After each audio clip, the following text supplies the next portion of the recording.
बिस्मिल्लाहिर्रहमानिर्रहीम। अस्सलाम वालेकुम। मैं हूं आपका मेज़बान नवीद मैरवी और आप देख रहे हैं हमारा यूट्यूब चैनल। हम कैसे किसी के भी दिल में अपने लिए जगह बना सकते हैं और अपनी मोहब्बतों और अपने अखलाक से उसके दिल में घर कर सकते हैं, और हम कैसे देखते ही देखते किसी के दिल से उतर जाते हैं और हमें पल भर भी खबर नहीं होती। नाज़रीन इकराम, इस मौजू को समझने के लिए बहुत आसान है, दो नुक्तों में मैं अपने मौजू को बयान करता हूँ। नाज़रीन इकराम, अगर आप किसी अजनबी के भी दिल में अपनी मोहब्बतों के समुंदर उजागर करना चाहते हैं तो इसके लिए आपको करना ये होगा कि आप जब भी उसके सामने जाएं तो बेगरज और बेनियाज होके जाएं, उसको बेफैज़ कभी न जाने दें। जब भी कोई साइल आपके पास आए तो उसे आप फैज़ याब करके भेजेंगे तो वो आपके लिए एहसान मंद साबित होगा। अगर आपके पास कोई शख्स मौजूद भी है तो अगर आप उनके जज्बात और एहसास को महसूस नहीं कर पाते, क्योंकि नाज़रीन इकराम, एक मिट्टी का पुतला या पत्थर का बुत ही हो सकता है जो इंसान के जज्बात और इंसान के एहसासात को समझ नहीं सकता। यूँ देखते ही देखते इंसान अपने प्यारों के दिल से भी उतर जाता है और वो लोग आपसे बेजार हो जाते हैं। हमारे मौजू का पहला नुक्ता ये रहा कि हमें अपने इर्द गिर्द एहसासात और जज्बात का ख़ास ख्याल रखेंगे तो हम किसी के भी दिल में घर कर सकते हैं। मोअज़्ज़ज़ नाज़रीन इकराम, ये रवैया ऐसा है, ये एहसास का तल्लुक़ ऐसा है कि आप जानवर के साथ भी अगर एहसास और भलाई का मामला करें तो वो भी आपसे मायूस हो जाते हैं, तो फिर एक इंसान आपसे क्यों नहीं मायूस होगा। और हमारे मौजू का दूसरा नुक्ता है कि सामने वाले को अहमियत दें।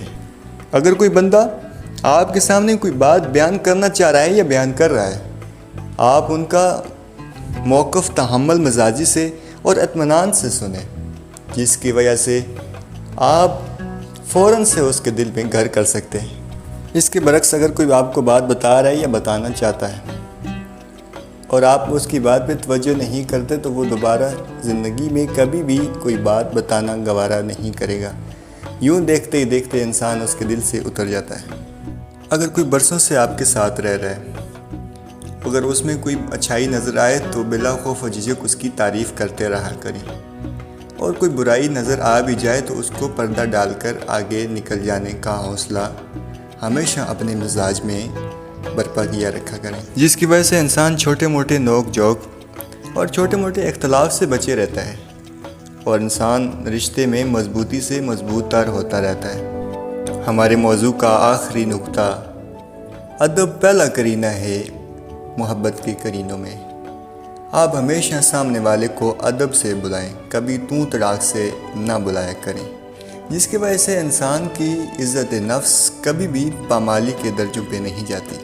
अगर आप सामने वाले की इज़्ज़त नफ्स नहीं करेंगे तो यकीनन वो लोग आपको अपने दिलों से निकाल फेंकेंगे।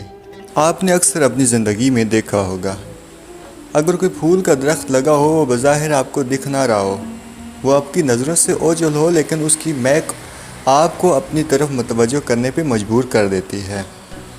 प्यारे नाज़रीन, इसी तरह अगर आपके सामने कोई तालब खड़ा है, अगर आप उसकी तरफ तवज्जो नहीं होंगे तो यकीनन वो आपसे बदज़न हो जाएगा।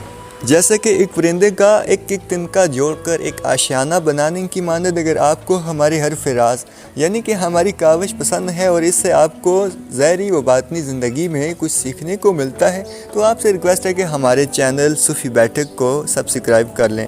आपकी सपोर्ट और आपकी मोहब्बत की वजह से हमें एक नई उम्मीद और एक नई हिम्मत मिलती है अपनी काविश को आगे लेकर के चलने के लिए। अपना और अपने से जुड़े तमाम ज़ीरो का ख्याल रखें। अल्लाह निगहबान।